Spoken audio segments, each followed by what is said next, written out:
Well, the biggest thing is I'm putting something in your skin that's not supposed to be there. Your body's going to react to it like you're getting hit by a cold or a virus. You're going to start building up antibodies, and your skin is going to, or your body's going to try to push out what I'm putting in, which is normal. That's what happens during a tattoo. Okay, here we go.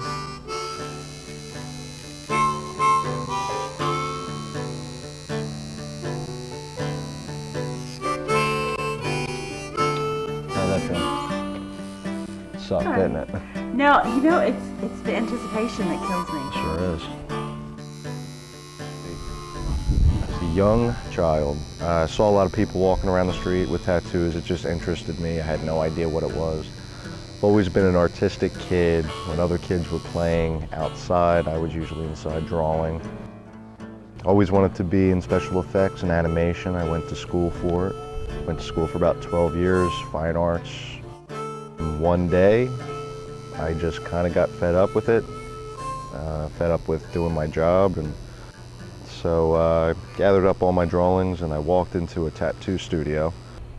The owner of the shop looked over at me and saw that I was holding a portfolio, and he asked me, "Are you an artist?" And I was, "Yeah, kind of, you know, whatever." He's like, "All right, well, you looking to sell some of your artwork?" I said, "Not really, I'm looking for an apprenticeship."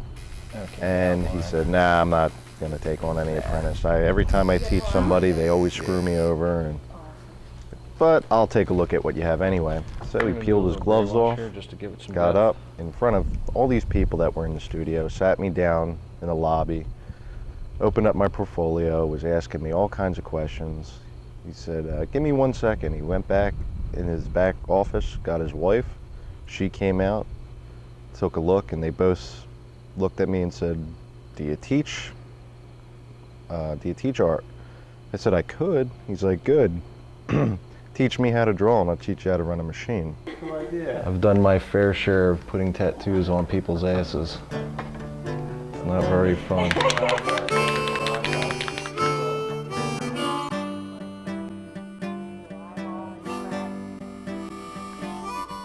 Now the pigment I'm using here is natural pigment. It's water-based.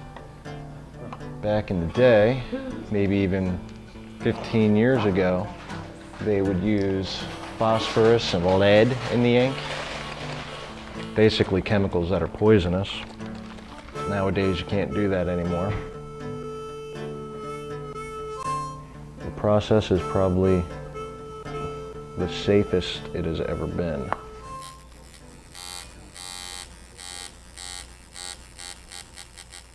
What I'm doing here is just checking to make sure that my needle depth is good. Well, basically what I'm doing right now, Missy, is I'm putting in the base color, almost like you're priming a wall to be painted with primer before you put the final color in. This will actually help it to enhance the overall color. Makes it a little bit more brighter. Color gives it a little bit more fluorescence. Will last brighter longer.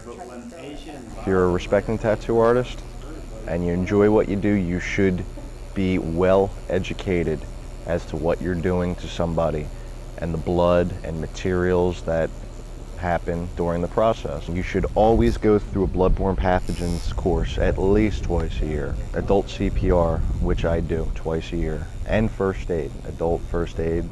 And I also do a child first aid because you never know. You should be very well educated as to how to take care of your client and also how to take care of yourself.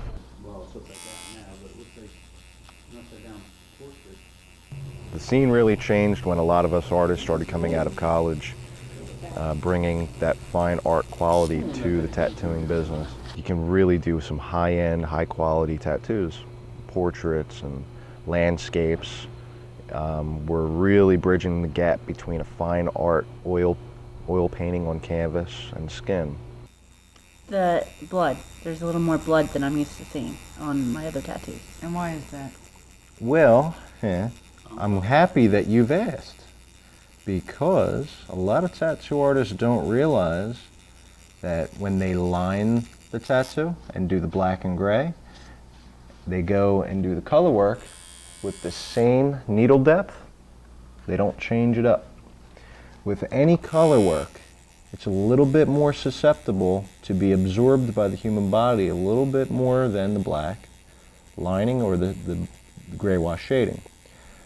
So as a result, you have to go a little bit faster with your machine as far as needle speed and a little bit deeper, which you're penetrating the nerves a little bit more. It's going to make it bleed. But the end result is the color's going to be nice and vibrant when it is healed, and it's going to last longer.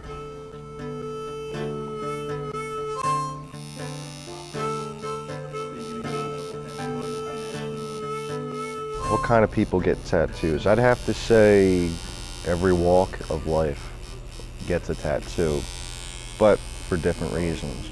I'd have to say anywhere from 18 years old to about 30. It's a few memorial tattoos, maybe a grandfather or grandmother passed away, they want to immortalize that on their skin. But for the most part, between 18 and 30, they're just doing the fun tattoos, maybe some skulls, maybe tribal, things to enhance their appearance, to attract the opposite sex. From about 30 to 45, 50, it's basically things that remind them of culture, maybe American Indian kind of tattoos, or something that has to do with their heritage, something that's family oriented. You know, that's basically the kind of people.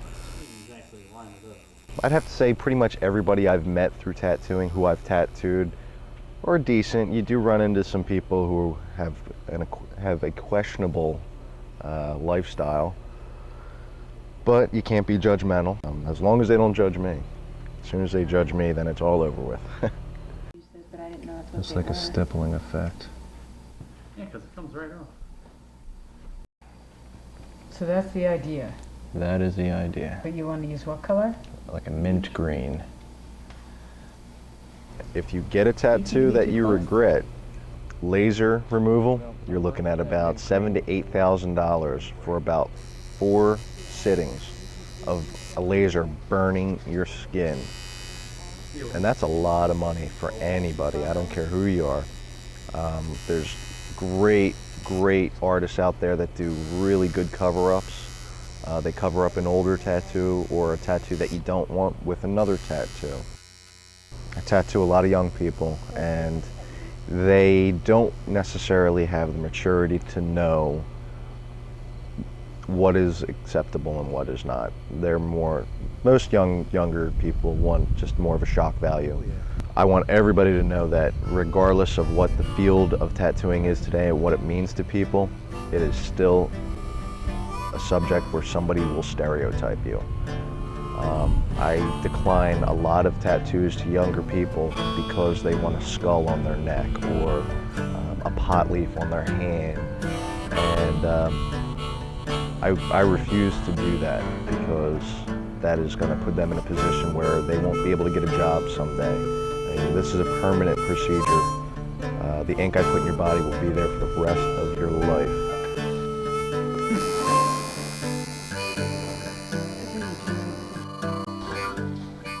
It really does hurt, but it's kind of like just like a nagging hurt.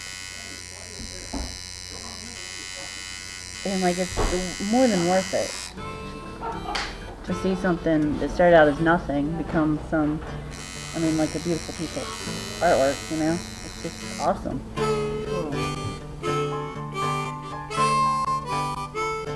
What do you think? I like it. Do you like it? I like it. Okay. Tattooing has taken me everywhere I've ever wanted to go. I've been all the way from Hollywood, all the way to the Jersey Shore, Pacific to the Atlantic. I've done a lot of tattoo conventions. Met a lot of great people.